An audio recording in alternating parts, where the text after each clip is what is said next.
say, you go to File, Administrative. There's a document here that walks you through the code blocks installation. Okay? And then I made an announcement about it. And there is a link to that actual file. So it's just that same file that's under Files Administrative. Okay? So if you need that help, it's there for you. Again, under Files, Assignments is Assignment 1. And we're going to go over that really quick in class. And this is the input file for Assignment 1. And so if you actually go to the assignments themselves, you'll see Assignment 1, and it links to those two documents. Okay? So for any reason the links don't work, just always go into Files and you'll find the actual document. Good? Alright, and I think I made an announcement about that too. I did. Assignment 1 is published. Please check the assignment 2. The last thing I did that I promised, the foundation exam. I was asked about how to sign up for the foundation exam. So I looked this up, and it's actually a course number cs0126 in your course catalog. And so there is a link to where I found it in the course catalog with the description. And the points of contact that are published there are Dr. Orgy and Ms. Julie there. So hopefully that will get you in the right direction for those of you that were asking about finding the Facebook. Good? All right. So very quickly, let's talk about the assignment first. Okay, so it's due in 2 weeks on Sunday. You can get up to 3 days worth of school accounts, and then after that third day, you get that mercy from me and have a really good excuse or some type of bribery. I pay liquor, beer, wine, whatever works. Really good chocolate, so kind of funny range. Anyway, no, I understand things happen, and like I've said before, really not a huge fan of failing people over life experience. Sometimes things happen. So anyway, deliverables, you're going to submit your .c file to my portion, so there's an option to upload to the actual assignment online. So what you're going to upload into the .c file, and then what will happen is the TAs or myself, depending upon who you're assigned to, will download your .c file, run it in their IDE, and we will go through the they'll give you credit and all that good stuff for the task and rubric. The rubric's not on web courses yet, I actually have to make it, but it will be identical to what you see here. So what you're going to do, this assignment is for you to programmatically create a linked list, and we're going to do a character name and an ID, kind of like, you see a student concept, and you're going to have a pointer to the next in each one of our nodes for our linked list. And in the main function, one of the first things you're going to do is call a function to read the data file that I submitted for you, and you're going to read that data in and generate a linked list off of the data that's in the file. And then after that, you're going to provide to the user a menu of options. You're going to allow them to insert additional data to our linked list, additional nodes to the linked list. You're going to give them the option to display everything that's in the linked list. You can delete by the ID, you can delete by name, or you can just exit. You're going to use some type of conditional statement to evaluate the user selection. You remember last week we talked about switch versus if, else if. I really don't care which one you use. In this case, the switch is going to be effective because you only have that one option. You don't have compound operators that you need to evaluate, but you can use either one. I try not to ruin your creativity or stifle your creativity. So you're going to have this function that reads in the data from the file, and it's going to create nodes in a linked list as it reads in the data. And so the file name is assignment1 input.txt. Look, educational. Yeah, I'm kind of boring with that.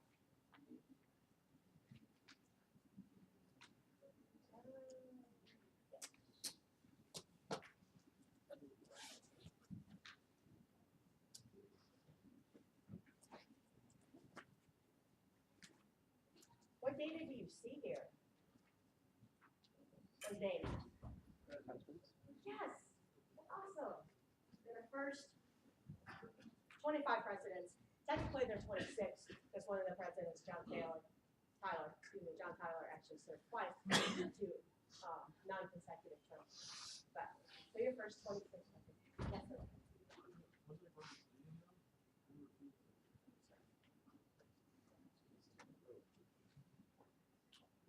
Now I gotta do it.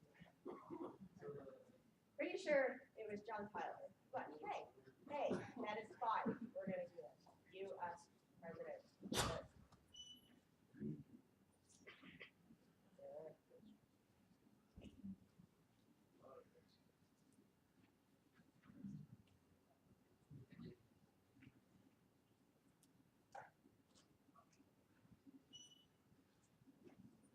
Oh, you are so right. Check them out. So I was totally wrong. It was Grover Cleveland that had 2 non-consecutive terms. Let's see that. Anyway, so that's where that came from. I tried to make it educational and fun, and then I just made up some ideas. Not a big deal. All right, so you're gonna read that data in. And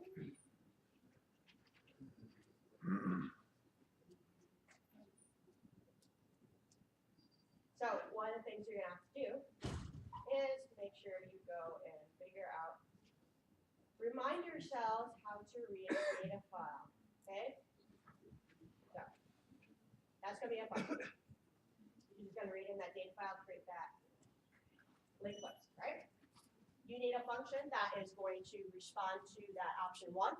So if the user wants to insert another node to our linked list, you're going to prompt the user for the student's name, prompt the user for their ID, create an instance of that linked list node with the data and add it to the existing linked list.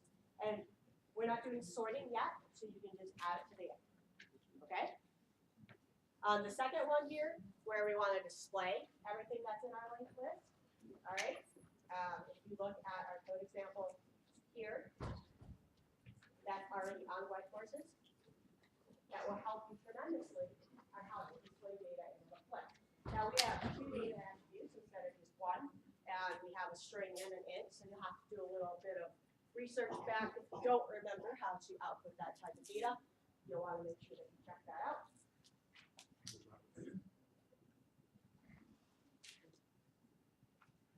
We're going to give the users 2 options to delete by. You can delete by the ID, or you can delete by the name. Okay? And with the name, because the name is just what it is, you can, because some of our presidents have 3 names, or some of them have a middle initial, like John Quincy Adams. So it's 3 names, so if you put in Quincy, that should be a valid and delete that name in the list. So you can go with their last name and first name. So that can be complete. But so what you're going to do is traverse through the list, find any name. If it exists, go ahead and delete it and let the user know that it's been deleted. If it does not exist, then inform the user, or it does not exist. Awesome. Does not exist. How about that? If it does not exist, let the user know it's not in there. And then the last option for 5 is exit the program. And I give points for source compiling with no errors. I give points that source runs with no errors. And then comment. Good programming practice, you should always comment. And no, my goodness, don't have comments in them, so I completely violate my own rule. That's awesome, right? Questions, concerns? Yes, sir.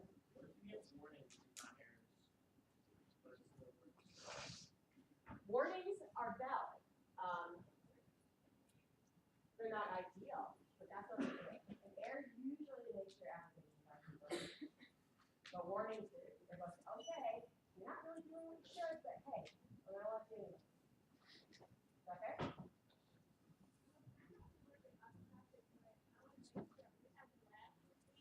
Yeah. This is the first week we're actually gonna have labs. So, if you have questions about what we've talked about in the clip so far, and you need a different voice track, if I'm not working for you, that's an option if you wanna work on the homework with them, and they can help you and you get stuck. That's awesome. I mean, that's the option. Yes. Warnings that every time you put in a different IDE, you might not want. Yeah, that's what I'm saying. You know, it's fine. So, but the thing is if the application runs but has errors, you may not get the desired result. But you know, instead of like a 0 or a 100, you at least have some opportunity to make points off of this assignment. Is that fair? Yes.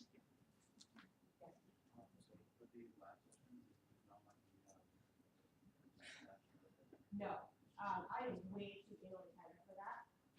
Traditionally, some professors have had the lab session where the TAs are teaching content that's not taught in the class. They're still not doing that. Definitely not doing that. I don't get to pick all of my TAs. The ones that I did pick, I would be cool with them teaching it. But the TAs that are just assigned to us, oh, hell no. Okay. No. Because the TAs I picked have taken computer science 1, and they got an A. Okay. The TAs that are assigned to us, are just foreign students. They've never taken a class, they've never taken a program. No. I am not risking your grade on people that just assigned to me. Yes, sir. When it comes to inserting data into the linked list in this program, do you want the ID to be a primary key? Do you want to see unique and not match anything else in the linked list? Or do you not care? For this assignment, no. We're going to be pretty loosey-goosey. Let's just get the concepts down. Let's get comfortable with linked lists and pointers and conversing back and forth from that. As we get further into the class, we're definitely going to get more complex, and we're going to start enforcing good data programming concepts. Okay, so when we delete something, it would delete multiple? Based on my data set, it almost could, because it depends on who the president is. So if you get one and one that matches John, then yeah, we could potentially delete more than one. I mean, it's possible. But I don't have a specified exact output sample file. Like, you know, it's just trying to be flexible and not too rigid for the first assignment as we get. Okay. Any other questions?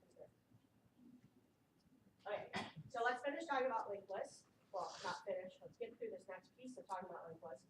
It's a very long topic, but it's core to our the rest of our course. So let's make sure that we get this down. Jonathan, do you have to schedule yet? Okay. Waiting on Jonathan. All right. So I published this somewhere around midnight-ish, I think. Anyway, so what we're gonna keep talking about linked lists. So let's go back. You know, we had like 2.5 days off, so our brains back in focus. We have this stuff, this node, and we're creating a global instance of it called head, and that's going to be the container for my linked list. Okay. There's something I lied to you guys about last week. I know it happens. I really apologize, but I always correct myself. Okay, so here, when I told you that an asterisk, the dereferencing the pointer dot data is equal to the same thing as doing the head, doing the pointer, the arrow data, I forgot the parentheses around the pointer. Okay, so I completely lied to you, and I apologize. I had fixed it. I fixed the slides that were up there. So that is totally not valid. You see that? Does everyone remember that? Okay, you've got to have the parentheses around the dereferencing of the pointer. Okay, so that was my bad, and I apologize. Forgive me? Oh, you guys are awesome. Yes. Say that again? Oh, absolutely. I think Anyone confirm it? I thought I uploaded it. Anyway, it gets kind of late. After a couple bottles of wine and some meth and crack, you know, I get a little crazy. I really don't do drugs, by the way. I was joking about that last semester, and here's my object oriented class, and they're all kind of looking at me like, whoa, you got a problem. No, it's a joke. Seriously. Hey, do I have meth scars on my face? Have you ever seen that website named Faces of Meth? Yeah. Man, people try it. Why? Yeah, I'm just like, All right. Anyway, totally distracted. So, okay, let's refresh our minds where we're at. So, head. Now, again, here, this creates, by setting the null, you're creating an empty list. So there's nothing in it, right? It's completely empty.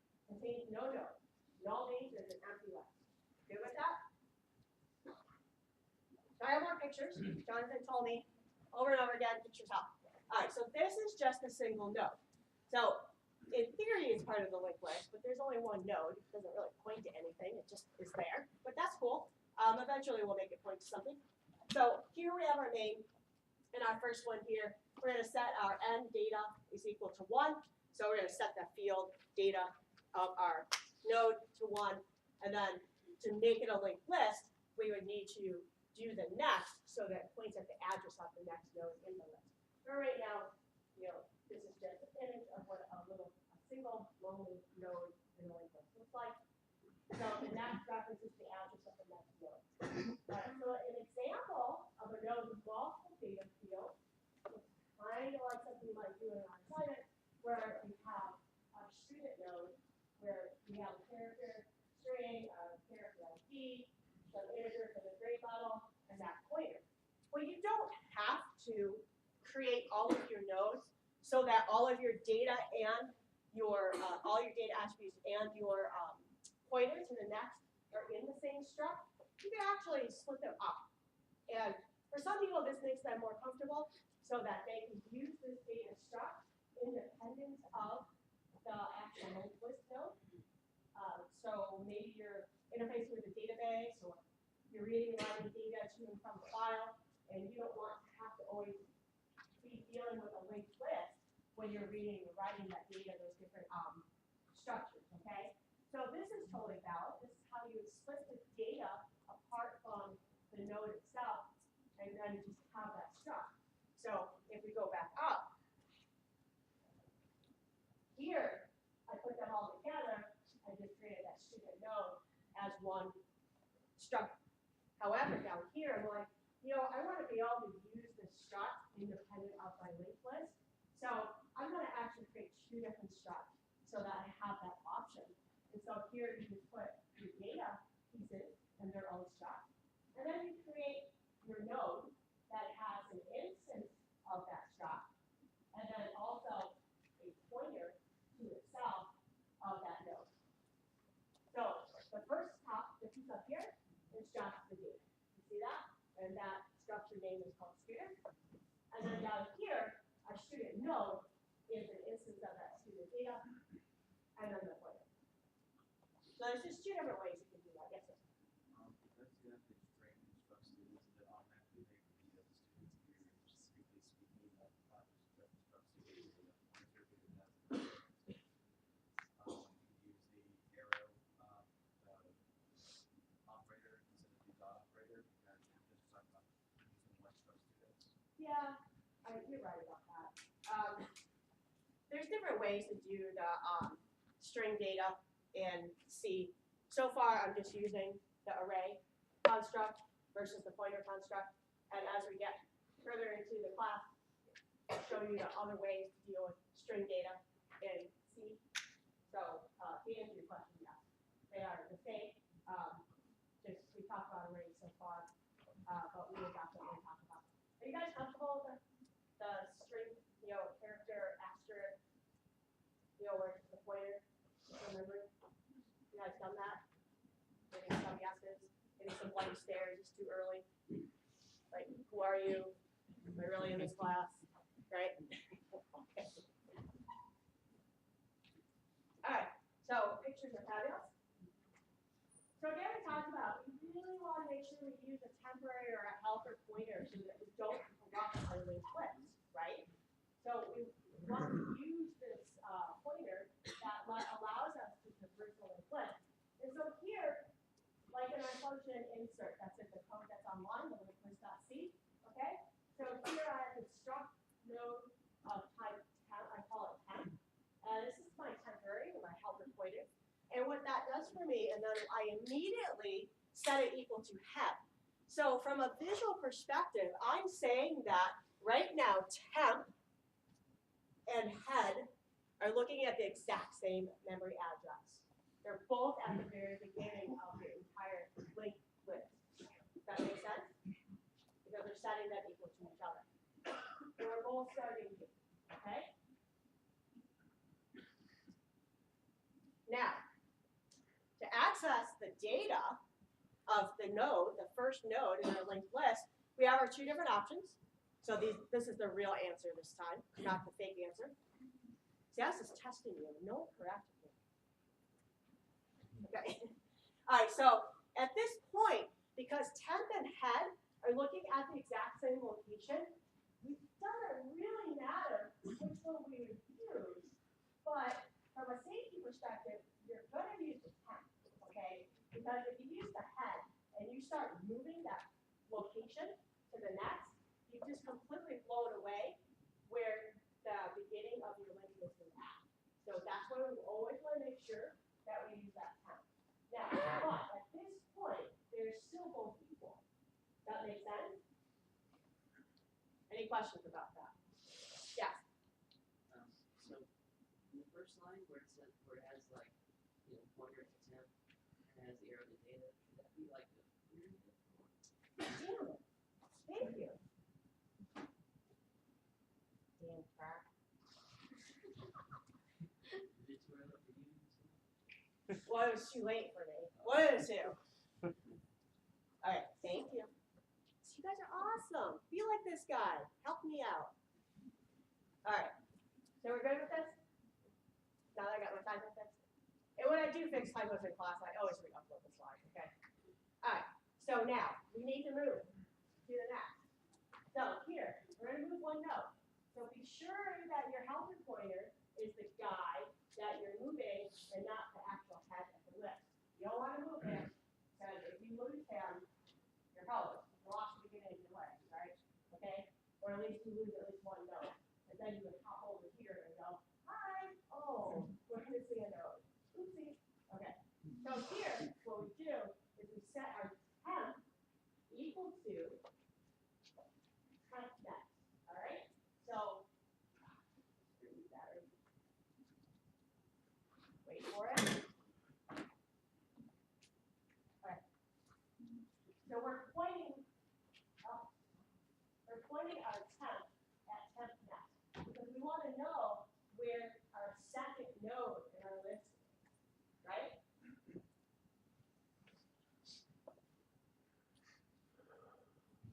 So here, now, in our, we have this function display. So this is something that you have to do for your assignment, where you have to display all the nodes in your list. So, and this function you see in the code, I took this literally right from the code that's online, right here, the display, okay? So here, I just have a reference to a node, and it's going to be R.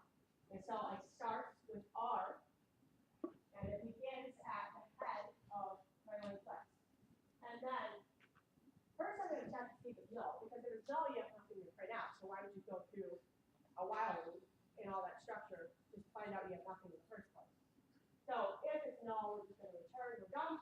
Otherwise, here, we're going to loop until R is not equal to null. Did you remember that the last guy here, he gets set to null when there's nobody after him, right? Talked about that last week. So if we get to the point where it's null, we've reached the end. So while R is not equal to null, so we use a not logic to keep us looping through. While we're not equal to null, while we have that from the end of our linked list, we want to keep looping so that we can get the data from each one of the nodes in our list. So what happens is, the first time through, you come in here, you set these guys equal, and and then we say, okay, what is my data? My data here, we're going to do a print. So in this case, our data is an integer. So for the formatting purposes, we use the percent %d. For the decimal format, we're going to output that data. And then we move our pointer. We're going to say, okay, so now R is going to go to the next. So this is the next. It's not null. There's somebody after it. So we're going to output that data.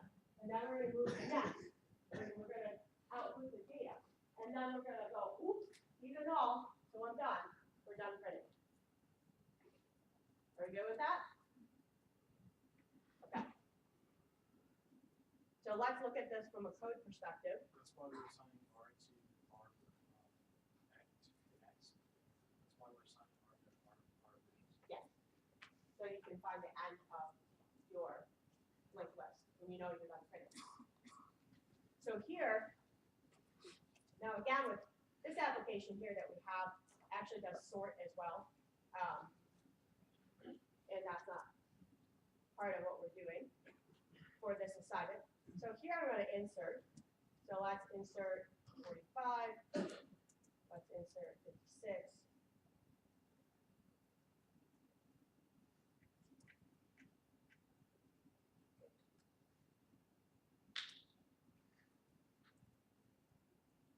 So when I do my display,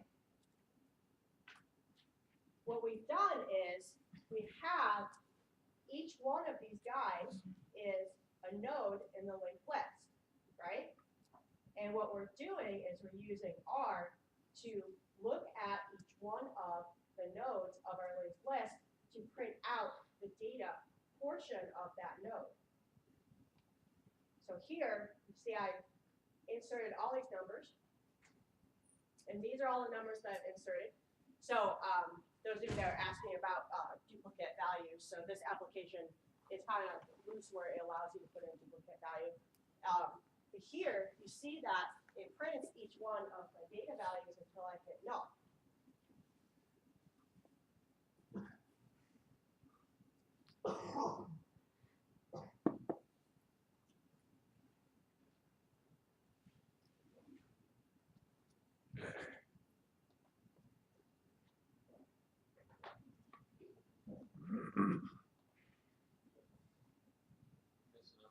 Huh? Oh, yeah. Oh, it's not. Typing is hard.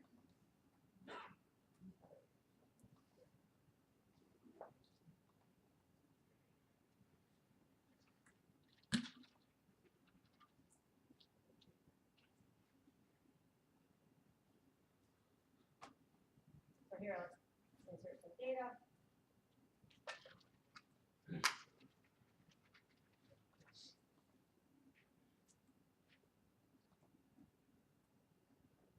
Then we display it. Or just hit exit. Hey, you know, whatever. I'm flexible.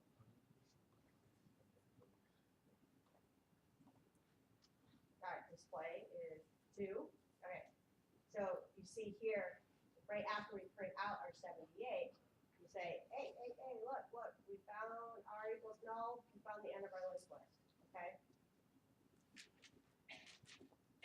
We print out the data and then we update them next. You guys comfortable with that?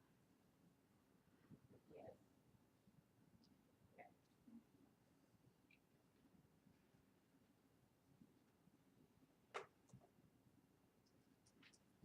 So if we look back at our assignment,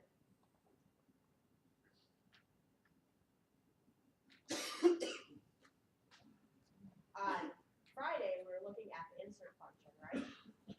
So for our purposes, we don't really care about sorting. So this application here is a little more advanced than what we're going to do, but let's look through this insert because that's one of the options that you have to account for. So we look at the insert here. Oh, and somebody was asking me, why is this delete bold? This editor is for C and C++. In C++, delete is a keyword, but in C, it's not. So that's why it's bold, because it's a keyword, but in C++, it's but in this case, it's not a keyword for C, but it's still, the editor still holds it. So that's why it's doing that. It's like here, struct is a keyword, while is a keyword, if is a keyword. That's why it's doing that. All right, so we have our insert. So we come here and we say, hey, in the case that we're at the very beginning of our array list, let's just go ahead and add that guy in, right? So here we're going to go to that add function. So we look at the add function. We're adding this value. You know, the user says, I want to insert this value. So every time I want to insert some value, it said, what value do you want to insert? So here we create an instance, our helper pointer of node, called temp, and then we do a malloc. And so one of the things we're going to talk about on Wednesday for sure is the different memory allocations. There's 4 different functions that have to do with memory allocation, and we have the malloc, the calloc, the realloc, and the free. Okay, and so we're going to definitely talk about memory allocation because we need to understand that. So when we're dealing with C, about how to allocate your memory free up memory. I mean, you can kind of do it without memory allocation, but it's not very safe. So here we're just going to say, I'm going to set my temp, I create my instance of my node, and I'm going to allocate memory for that, and I'm going to set the data portion of my node equal to that number that was passed in. Now, I'm going to check to see if my global head, I'm going to list called head, has any data in it at all. If it's a null, this is the first time I'm putting something in there, right? So I'm going to set head and temp equal to each other because they are the same. I have that one node. That's all I have in there. So it doesn't matter. And then because I have one node, my next is null. We have that single list, right? Just like we looked at in the slide. Right there. Just one lonely little node in our linked list, right? Otherwise, if head is not null, okay, so this is where, I don't know if it's this class or it was the 11:30 lecture, but we left off about here. Where head is not null. So now we have to deal with the fact that we're inserting into a not null linked list. So we've got to update a pointer to say where the next node is in our list, right? So our temp head, our temp next is going to be equal to head. So what we're saying is that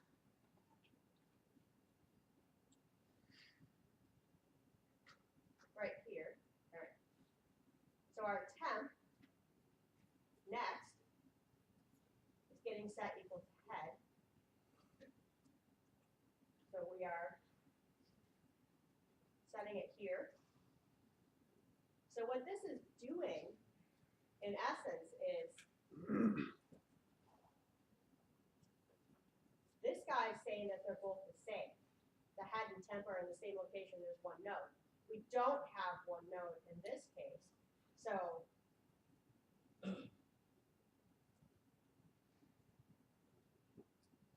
we actually need to update one of the next two. So there's at least one node on our linked list. Update the next pointer. So what's happening is we're going to say that our temp next is the head.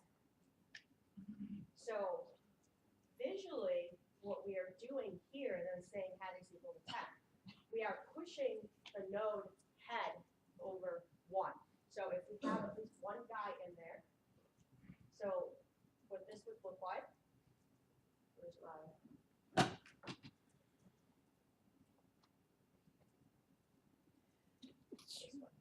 here. What's happening is head is getting pushed over here, and then temp is becoming the head. That's what this code is doing. So the current first node is being set as the second node. The new first node is temp. Update the beginning of the linked list. Head and set it equal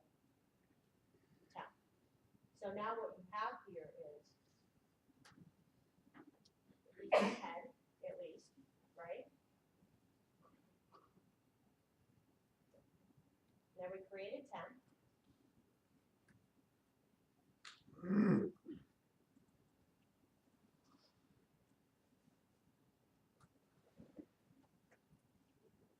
Move head to node 2.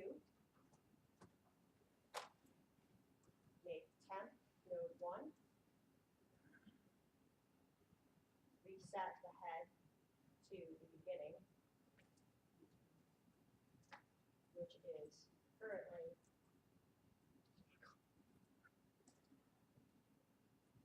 called temp.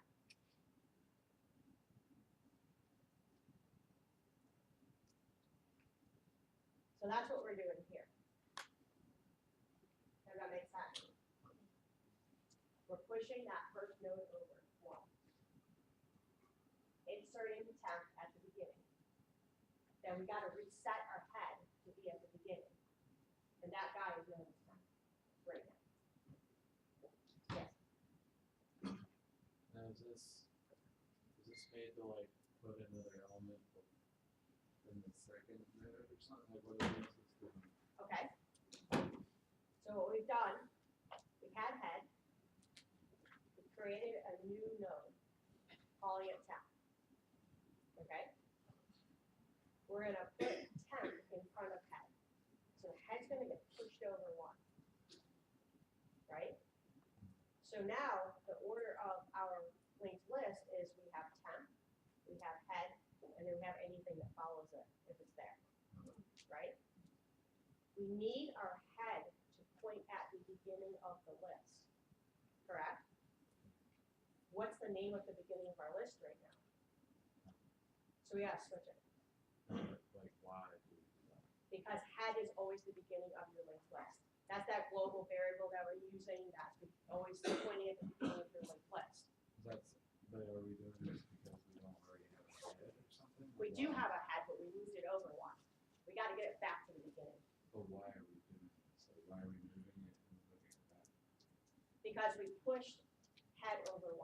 We're adding 1 element at the beginning of our link list.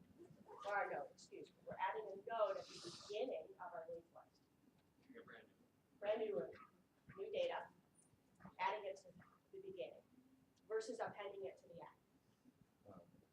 If we were adding it to the end, we would go through our entire linked list until we found that node that had that pointer that was equal to null, and we would update it. This one is adding to the beginning.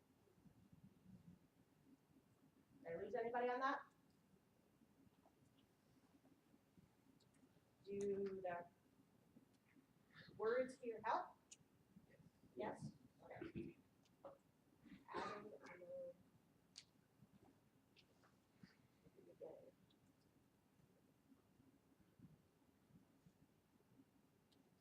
I'll definitely upload this to web courses so you have it with all the comments in it, okay? So if we want to add one to the end,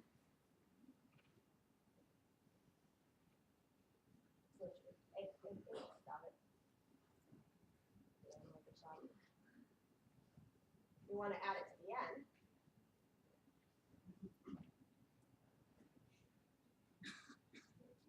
So here's our insert. So if our temp equals null, we just do an add. Otherwise, we're going to do, we're going to create this guy, and we're just going to.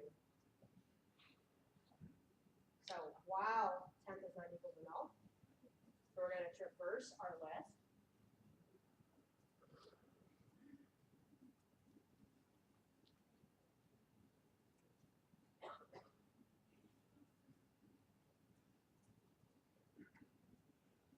So we find the end. Well, why we don't find the end.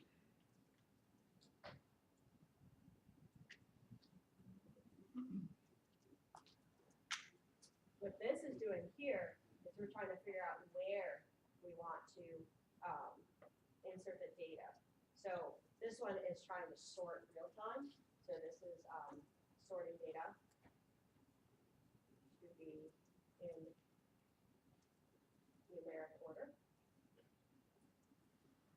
Right here, because you see if temp sub data is less than num, we're going to keep incrementing until we find out where to put it. So here, we get our temp data. If it's smaller than the number that we want to insert, we're going to keep looping. And until we find that guy, once we find that guy, then we're going to say, oh, this is where we want the data. So update the pointer.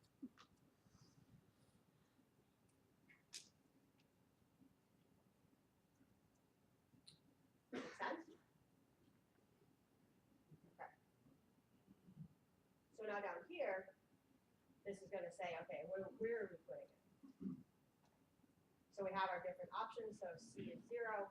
We're saying, because we have that counter, we're saying where in our linked list, what position in our linked list are we going to put this new node? And we're going to put this new node depending upon where we end up. So if we're at position 0, that means we're just going to go ahead and add that guy in there because we want it at the beginning. So remember the add function up here? The add is to put it at the beginning. So the very first position is 0, correct? So we just go ahead and add that guy at the beginning. But if the value of C, that counter that we have, if we find that our C is less than our count, we're doing this add after. That means that we've gotten to the end of our linked list, and the value was bigger than any of the other data values we have. Okay, so you remember it's sorting real time. You saw that every time I inserted that data value, it sorted the data when I did the display. So this is what's pointing it. So the add after is telling us where to put that. And you see here, we're doing a prefix incrementer instead of a postfix incrementer, because if our C is less than count, we need to add one more to it, right? So our count is, let's say, 10 in there, but we need to put it at that time. That counter is really going to only be 9, but we want it to be in position 10 because we're adding 1, right? Because, everything starts at 0 computer science. So here, we do the prefix operator to make sure that gets incremented before we pass it. So remember, prefix is postfix. This increments before, so it increases the C by 1 before you pass it. If we did a postfix, it would actually increment C after we pass it. So we would not get the right value. And if we pass it, not a 10. So one of those things that you need to make sure that you understand the difference of. So then here we have our add after. So let's go look at this function, add after. So we have our number and we have a location. So here is where we are doing what is essentially a doubly linked list, because we have our left and our right. So it's kind of like that doubly linked list where we do the previous and the next that we'll do later on in the semester. It's mimicking that same behavior right here. And so what we're doing is we're creating a tent for our guy to figure out where we are in the linked list, that linked list, and we're going to use the left and the right to bracket us in so we know exactly where we are. So we're going to set our right equal to our head. So if our right is equal to our head, our very right node is being set equal to our head. And then we're also setting the left and the right equal to each other. So now everybody's at the beginning, right? Everybody's at the beginning. We're like, okay, we're all starting in this one position, so now we need to start moving and figure out where we go. So of course you do your memory allocation, set your data value for your temp, because it's your helper pointer, that's the guy with the new data that we need to insert into our linked list.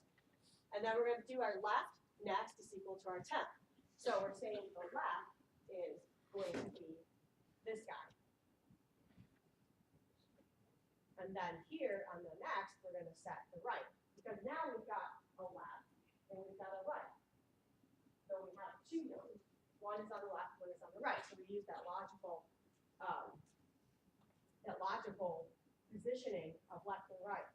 Make your variables as user friendly as possible, because make them make sense to you. It makes it so much easier when you're dealing with this data. So what we've done here is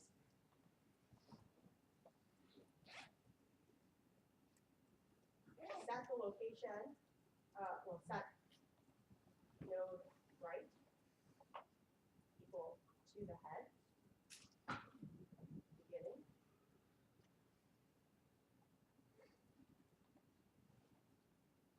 And then what we're doing here is we are looping through the linked list until we find the desired location to insert the node.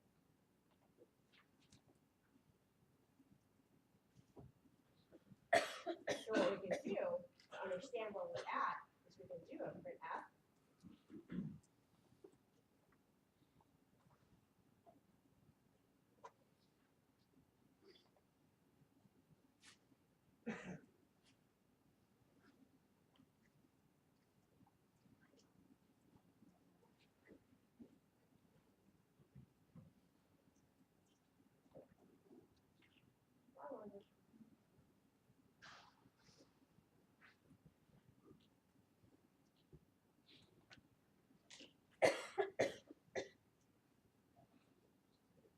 So if we run this, I'm going to do an insert. I'm going to insert 1, and it just inserted my data. So I do my display. You see, I just have that value 1. I'm going to do an insert. I'm going to do a 4. I'm going to do another insert. And do 3. So here you can see what happened.